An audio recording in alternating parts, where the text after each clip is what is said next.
Ukimfanyia mwanamke wako haya mambo matano, umemmaliza. Kwa sababu kati ya vitu wanawake wanahitaji kufanyiwa na wanaume zao, haya mambo matano yamo, na ni mambo makubwa sana, na watapofanyiwa na wanaume zao wanajisikia furaha sana na upendo. Ni mambo gani hayo? Leo nitakwambia.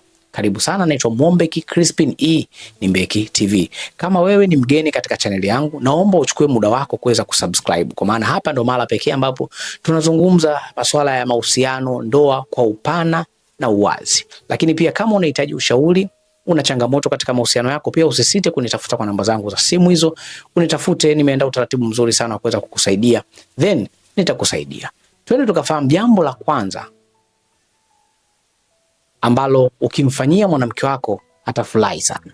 Jambo la kwanza ambalo ukimfanyia mwanamke wako atafurahi sana ni kumpa umakini au kumakinika naye. Unajua wanawake hawapendi tu pesa, lakini wanapenda pia attention. Wanapenda kujisikia uwepo wao upo katika uhalisia. Sasa kuna maeneo matano tutayazungumza katika hii umakini wa kumpa mwanamke wako. Eneo la kwanza ni kusikilizwa. Mwanamke anapenda kusikilizwa. Mwanamke anapojisikia anasikilizwa, inamjengea confidence, lakini pia inamjengea kuamini kwamba ana mchango katika maisha yako. Inamjengea kuamini kwamba unamheshimu. Inamjengea kuamini kwamba umemchagua, kwa maana ipo sehemu na yeye anafikiri anaweza akafanya vizuri. Kwa hiyo umemkosea, anataka kuzungumza na wewe ama anakuambia kitu, msikilize. Una wazo la kibiashara, anataka kushauri kitu, msikilize. Kuna jambo analipenda, unakosea, anataka kukuelekeza ili ulifanye kiusahihi, msikilize. Kuna jambo anataka kukushauri namna ya kuboresha mahusiano yako, msikilize. Wanawake wanapenda attention. Unapomsikiliza anajisikia unausikia uwepo wake, ndio hiyo attention. Inamtengenezea confidence ya kufeel kwamba na yeye anahusiana na mtu, tofauti na ile kwamba yupo katika mahusiano ambayo mwanaume tu ndo ana sauti. Usifanye hiki, fanya hiki, fanya hiki. Kuna wakati hata anatamani kushauri kitu, anaogopa, anasema no, hata nikishauri sitosikilizwa. Ile inamtengenezea umbali wa kujisikia kwamba haumakiniki naye, ama anakosa hiyo attention yako, presence yako, kwamba mume wangu ananisikia, ataipoteza. Kwa hiyo jambo la kwanza ni mpe umakini mwanamke katika eneo la kumsikiliza. Tukibaki katika eneo hilo la kumpa umakini mwanamke, pia mpe muda. Wanaume wengi tunapendaga kuwapa wanawake ule muda ambao hatuna kitu cha kufanya. Yaani kwamba okay, nikiwa free, no. Mwanamke anapenda kuona unatenga muda kwa ajili yake. Usiwe busy kupita kiasi. Usiruhusu mwanamke wako awe anakutafuta kila siku. Yeye ndo anakutafuta. Yeye ndo anaomba kuonana na wewe kila siku. Inamfanya ajisikie vibaya. Wakati mwingine wanawake wanajisikia vizuri na wanajisikia upendo wanapoona wanathaminika katika namna ya kuhitajika katika mahusiano.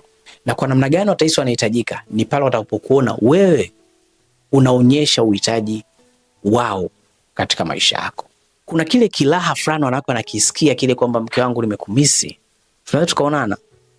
Kuna kile kilaha fulani mwanamke wako unamwambia saa fulani nitakupigia simu, tunaweza tukaongea hata kidogo. Kuna kile kiraha, kuna kile kitesti. Unajua raha ya mwanamke ni kupendwa.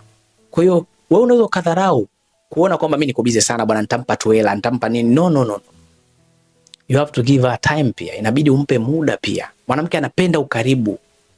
Unajua mahusiano, ukiachana na kwamba wewe ni mpenzi wangu, mimi ni mpenzi wako, pia we have to building memory. Lazima pia tutengeneze memory pamoja. Toka naye out. Find something to remember. Tafuta vitu vya kukumbuka. Even if kuna muda hata akikaa akikumbuka, anakumbuka labda una siku mlienda cinema, anakumbuka kuna siku mlienda vacations, anakumbuka kuna siku mlienda beach, anakumbuka zile moment ambazo ulitenga muda kwa ajili yake. Kwa hiyo epuka sana zile kauli za kwamba nikipata muda. Yaani hauna muda. No, bali anza kutenga muda wa kuonana na mwanamke wako. Usikutane tunaye katika matukio ukiwa na nyege ndo unamtafuta mke wangu nimekumisi, anajua kabisa da huyu anataka kwenda kunigonga. Sio, unaelewa? Usione ile ukitaka kumtumia hela tu ndo mke wangu nimekupitishia hela nimekutumia hela. No, sometimes tafuta tu moment more fun, you know? Yes. Na katika hiyo kumakinika, sehemu ya 3, mwanamke anapenda kuulizwa hali ama kujuliwa hali. Hili swala wanaume wengi hawafanyi. Jaribu kutaka kujua mwanamke wako anajisikiaje. Sio wanawake wote wanaweza kukwambia wanayopitia. Unajua kumekuwa na wimbi kubwa, wanawake sasa hivi wanaogopa kukwambia shida zao, wanaogopa kukwambia wanavyojisikia juu yako, wanaogopa kukwambia mambo mengi sana. Kwa hiyo wakati mwingine jaribu kumuuliza from nowhere tu, mke wangu unaendeleaje? Mke wangu are you good, uko sawa? Tenga muda, sio muulize juu, tenga muda kabisa kumwambia mke wangu kuna mwezi this time hatujakaa kuongea vizuri. Upo sawa? Kuna lolote linakusumbua? Kama kuna kitu chochote kinakusumbua usiogope kuniambia, niambie. Mpe uhuru wa kukwambia hata vile vitu ambavyo yeye anadhani akikwambia utaumia. Sawa? Kwa sababu hivyo vitu vile vinamfanya ajisikie kitu. Atakwambia mume wangu unajua nini? Ukifanya kitu fulani mimi najisikia vibaya. Ukitoka kwenda sehemu fulani ama ukifanya kitu fulani mimi najisikia kama unipendi. Mwambie, mjulie hali. Wanawake wengi wanakaa na madukuduku katika mioyo yao, wanaogopa kusema. Lakini kuna vitu vingi pengine wanaume wanavifanya ama wewe unavifanya, anashindwa kukwambia. Na wewe hauhitaji kujua hali yake. Na kuna muda anaweza akakwambia, kwa mke wangu, mume wangu ujue ukifanya kitu hichi mimi najisikia vibaya sana. Wewe unapuuza. Bwana ushaanza maneno yako na wewe. Ushaanza maneno yako. No. Usimcrush, usimzibe mdomo. Kwa sababu utakapomziba mdomo, usiamini huyu mtu atafurahi. Atajichekesha tu kwa sababu hutaki kusikia upande wake wa pili wa anavyojisikia. Lakini pia anaweza akawa anapitia kipindi cha maradhi, anaumwa. Onyesha kumjali. Pelekee matunda pale. Anaenda hospitali, nenda naye hospitali. Jaribu kumjulia hali, umeshindaje mke wangu? Unaendeleaje? Umekunywa dawa? Acha ile kumcrush. Kunywa dawa utajijua mwenyewe ukiumwa ukilazwa. No. Sometimes usione utoto, muulize mke wangu umekula nini mchana? Umeshiba, uko sawa? Okay, safi sana. Mke wangu ujara mpaka sasa hivi, mfanya mpango uende ukule. Mke wangu vipi leo, mbona umepooza? Kuna tatizo? Lazima utafute kuchimbua. Mke wako atajisikia vizuri, mwanamke wako atajisikia vizuri kuona wow, mpenzi wangu anajali kuhusu mimi. Kwa hiyo yeye pia ataamini kwamba unamfikiria. Haupo tu katika namna ya kufaidika wewe, bali unatamani pia kujua maendeleo yake kiuzuri. Katika hili jambo la kwanza la kumakinika, usikose kuboresha mawasiliano yenu. Kuweni na mawasiliano kama ya mtu na mpenzi wake. Mtu na mume wake. Urafiki uwepo, it's okay, ndio kitu kizuri kwa watu wanaohusiana. Lakini usipoteze yale mawasiliano ya kimapenzi. Sio, nielewa? Na maanisha kuna vitu vingi unaweza kuzungumza naye kuhusiana na upendo. Mwambie unampenda. Mwambie kwa namna gani anakuvutia. Mwambie kwa namna gani unajisikia vizuri kuwa naye. Lakini kiupana zaidi, msikilize na yeye anayokuambia.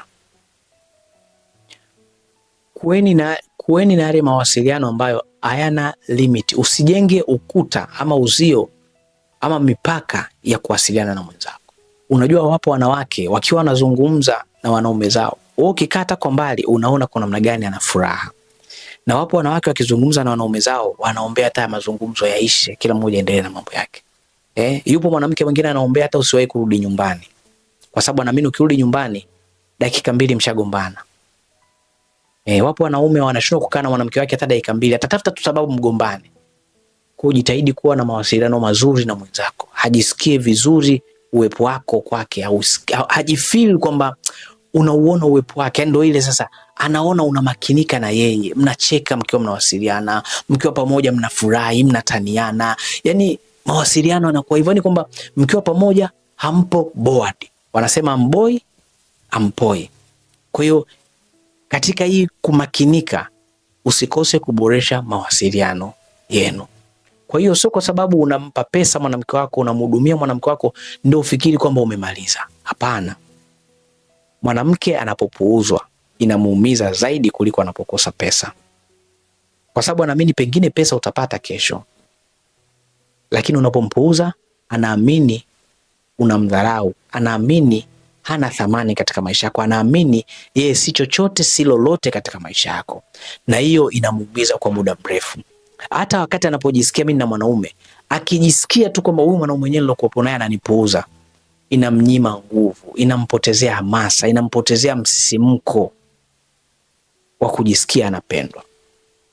Kwa hiyo pamoja na hela unazompa, pamoja na unavyomjali, itaidi kumpa umakini.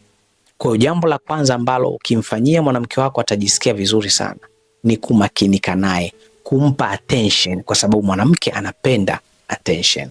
Mfanye mwanamke wako ajisikie unasikia uwepo wake na unafurahia uwepo wake na unautambua uwepo wake na unauhitaji uwepo wake na unauishi uwepo wake.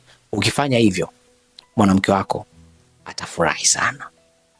Naomba uniandikie hapo, niambie, je, mwanaume wako anamakinika na wewe? Anakupa huo makini, anakupa hiyo attention, ama anakupuuza? Niandikie niweze kuona ni wanawake wangapi ambao wanaume zao wanawapa umakini ama wanamakinika nao, na wangapi ambao wanaume zao wanawapuuza, wanashindwa kumakinika na wao. Niandikie kwenye comment, tutachat, tutazungumza mengi sana. Sasa hili lilikuwa ni jambo la kwanza. Naomba tukutane katika video inayofuata ili kwenda kulijua jambo la pili analopenda kufanyiwa mwanamke ni lipi. Mimi nakuaga kwa sasa, tukutane katika video inayofuata. Kama una changamoto yoyote ya mahusiano ama unataka kuboresha mahusiano yako, naomba usisite kunitafuta kwa namba zangu za simu hizo. Nimeandaa utaratibu mzuri sana wa kuweza kusaidia watu na kushauri watu. Nikuage kwa sasa, nikukute katika video inayofuata. Hadi wakati mwingine tena. Bye bye.